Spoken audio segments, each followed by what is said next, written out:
भगवान तो है ही नहीं। किसी ने देखा है उसको? नहीं है वो।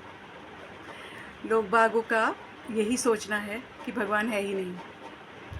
आपको भगवान है या नहीं है, इस पे मैं एक छोटी सी स्टोरी सुनाऊंगी।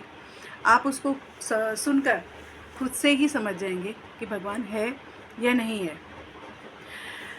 एक चोर ना एक राजा के घर चोरी करने जाता है, और जैसे ही वो चोरी करके कुछ सामान उठा रहा होता है तो उससे कुछ चीज़ छूट जाती है, जिससे कि उसके जो घर में और मेंबर्स होते हैं वो जाग जाते हैं, और वो जल्दी से उस सामान को छोड़ के वहाँ से भाग जाता है। भाग के वो जल्दी से एक मंदिर में घुस जाता है, जहाँ पर एक जो पुजारी हैं वो कुछ कथा सुना रहे थे, कुछ अच्छे प्रवचन दे रहे थे। अब जो महाराजा थे उन्होंने चोर को ढूंढने के लिए भेजा, अपने जो नौकर चाकर हैं उनको भेजा कि जाके उसको ढूंढ कर लाओ। अब जो जो वहाँ के जो दूत होते हैं वो ढूंढने गए, लेकिन उनको लगा कि मंदिर में चोर का क्या काम, मंदिर में क्या करेगा, इसीलिए उन्होंने मंदिर में उसको देखा नहीं और वो आगे ढूंढने चले गए। इस दरमियान चोर मंदिर में बैठा हुआ उन साधु महाराज की कथा को सुन रहा था। कथा को सुनते सुनते उसमें एक कथा आई कि श्री कृष्णा जो हैं उनका बाल रूप वर्णन हो रहा था।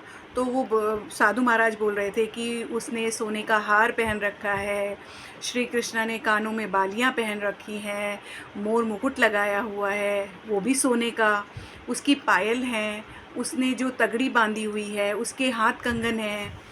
तो वो ये सुन रहा था, वो सिर्फ इसमें ये सुन रहा था कि उस बालक के पास ना ये सारी चीज़ें हैं, और उसका मन उसको चोरी करने के लिए बेचैन हो गया। जब सारे चले गए ना वहाँ से, तो उसने क्या किया, उस साधु महाराज को धमकी देते हुए उसके गले पे चाकू रखते हुए बोला कि मुझे वो बताओ कि वो बालक कहाँ रहता है। तो साधु महाराज कहने लगे वो तो वृंदावन रहता है। कहते अच्छा, उसके माँ बाप का नाम बताओ। कि उसकी माँ का नाम तो यशोदा है और पिता उसके नंद हैं। अच्छा, तो ये सुनकर वो वृंदावन पहुंच गया। अब वृंदावन में उतरने के बाद जब वो हर किसी से ये पूछता था, अरे वो नंद बाबा और यशोदा माँ और श्री कृष्णा कहाँ रहते हैं, कन्हैया कहाँ रहता है, कन्हैया कहाँ रहता है, ऐसे करके वो सबसे पूछ रहा था। और जो वहाँ पर लोग थे वो ये सोच रहे थे, देखो ये भगवान को कितना मानता है, जो कि कन्हैया कन्हैया करके सब में उनको ढूंढ रहा है। उन्होंने उसको रास्ता बताया कि ये उनके घर का रास्ता है, ये उनके मंदिर का रास्ता है, ऐसे करके बताया। लेकिन उसने कहा कन्हैया कहाँ है। हमने कहा कन्हैया कहाँ है कि ये अब भगवान की भक्ति में क्या पागल ही हो गया है कि इसको पता नहीं है कि अब कन्हैया नहीं है। लेकिन वो उसका जो रोज़ का पूछना कि कन्हैया कहाँ है, तो उसने ये भी सुना था कि कन्हैया जो है रोज़ अपनी गायों को चराने के लिए वहाँ पर, मतलब जो गाय जहाँ पर चराई जाती हैं वहाँ पर उनको लेकर जाता था, और जंगल में, और उनको गाय को चराने के बाद उनको वापस लेकर आता था। तो वो ना उस जंगल में बैठ गया चोर, और देखने लगा ये गैया चराने आएगा और मैं इसको पकड़ लूँगा। अब वो उसको ये चीज़ देखते देखते 1 दिन बीता, 2 दिन बीता, 3 दिन बीता, ऐसे करते करते उसे 10-11 दिन बीत गए और कन्हैया तो आए नहीं। उसने कहा कि आज मैं पानी भी नहीं पीऊँगा जब तक मैं कन्हैया को पकड़ नहीं लूँगा और उससे मोर मुकुट नहीं ले लूँगा, उससे सोने का कंगन नहीं ले लूँगा, मैं उससे तगड़ी नहीं ले लूँगा, तब तक मैं पानी तक नहीं पीऊँगा। और ये सोचकर वो वहीं पर ही बैठ गया। अब श्री कृष्ण भगवान ने ये सोचा कि ये तो भूखा प्यासा रह जाएगा, ये तो कुछ खाएगा भी नहीं। इसको सोचकर वो उसके पास पहुँचे और वही बाल रूप में, और कहने लगे कि मैं हूँ कन्हैया, कि चल फिर जल्दी से ही अपनी गले का उतार, अपना मोर मुकुट उतार, अपने कंगन उतार, ये सब उतार। उन्होंने वो सारी चीज़ें उसको उतार कर दे दी। देने के बाद उसको बड़ा अच्छा लगा, लेकिन एक चीज़ उसके मन में उनको देखते हुए, कन्हैया को देखते हुए आ रही थी कि ये बालक तो बिल्कुल मनमोहित करने वाला, मन को इसने मोह ही लिया, और ये बालक है कैसा, मतलब वो उससे चीज़ें तो ले रहा था, लेकिन वो उसके प्यार में, उसके मतलब इस तरह के रूप में खो गया था, और वो ये सोच रहा था कि क्या जादू किया हुआ है इसने। फिर वो कहने लगा, तुम कन्हैया ही हो? कहता है, हाँ मैं कन्हैया ही हूँ।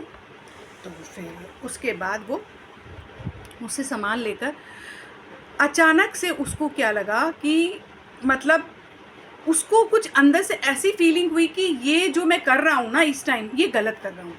उसने फटाफट से उनके चरणों में गिर गया। जब वो उनके चरणों में गिरा तो श्री कृष्णा ने उसके कंधे पर हाथ रखा, जिससे कि उसके जो गुनाह थे उसका पन्ना फट गया। तो आप समझ रहे हैं मैं क्या कह रही हूँ? उसने कन्हैया का नाम लेते लेते वो नाम जाप कर लिया, जिससे कि उसने जितने गुनाह किए थे उसका पन्ना उस श्री कृष्ण भगवान ने उसके कंधे पर हाथ रख के वो फाड़ दिया।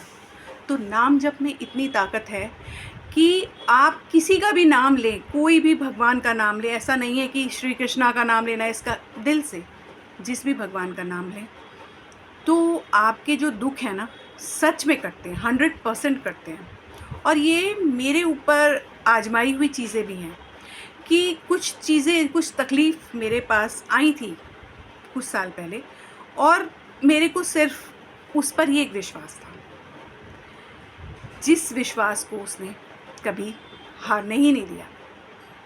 इसीलिए बोलते हैं कि आप ना अपने कर्म करते रहिए, अच्छे कर्म करते रहिए, नाम जप करते रहिए, भगवान का नाम लेते रहिए, वो आपका साथ ज़रूर देंगे। इससे आपको पता लगा कि सच में भगवान होते हैं, भगवान है।